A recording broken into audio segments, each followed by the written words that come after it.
ஆண்களுக்கு இப்படிப்பட்ட எந்த எதிர்பார்ப்புமே அவங்க இல்லையே.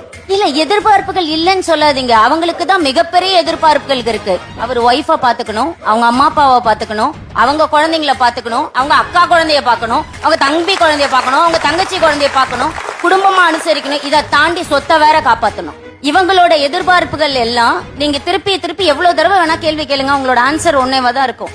என்ன வேலை செய்ய சொன்னாங்க, என் மாமியார் என்ன கண்ட்ரோல் பண்ணிட்டாங்க, என்ன டாமினேட் பண்ணிட்டாங்க, என்ன கேள்வி கேட்க வச்சுட்டாங்க, என்ன ஏன் கேள்வி கேக்குறாங்க, என் மாமியார் ஏன் கட்டுப்படுத்துறாங்க, இந்த மாதிரி சின்ன சின்ன விஷயத்தெல்லாம் கேட்டுதான் அவங்க டிவோர்ஸ் பண்றாங்கங்கிற மாதிரி நீங்க கொஸ்டின் ஃப்ரேம் பண்ணீங்க.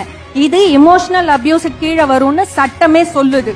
ரெண்டு பேருக்கும் ஈக்குவலான விஷயம் இருக்குன்னு தான் நாங்க பேசுறோம். ஒருத்தவங்க டைவர்ஸ் வாங்கிட்டாங்க ஒரு பொண்ணுன்னா, குழந்தை அம்மா கையில இருந்ததுன்னா அப்பா குழந்தையோட ஃபுல் எக்ஸ்பென்சஸ் பேர் பண்ணணும். ஒரு அம்மா கிட்ட குழந்தை இருந்தது, அம்மா டைவர்ஸ் வாங்கிட்டு குழந்தைய தனியா தூக்கிட்டு வெளியில போறாங்கன்னா அப்பா மெயின்டெனன்ஸ் கொடுக்கணும் குழந்தைக்கு, அப்பா பொண்ணுக்கும் மெயின்டெனன்ஸ் கொடுக்கணும், குழந்தையோட ஃபுல் எக்ஸ்பென்சஸ் பேர் பண்ணணும். என்னைக்காவது ஹஸ்பண்ட் குழந்தைய தூக்கிட்டு டைவர்ஸ் வாங்கிட்டு வெளியில போகும்போது நாங்க ஃபுல் குழந்தையோட எக்ஸ்பென்சஸ் பேர் பண்ணிக்கிறோம்.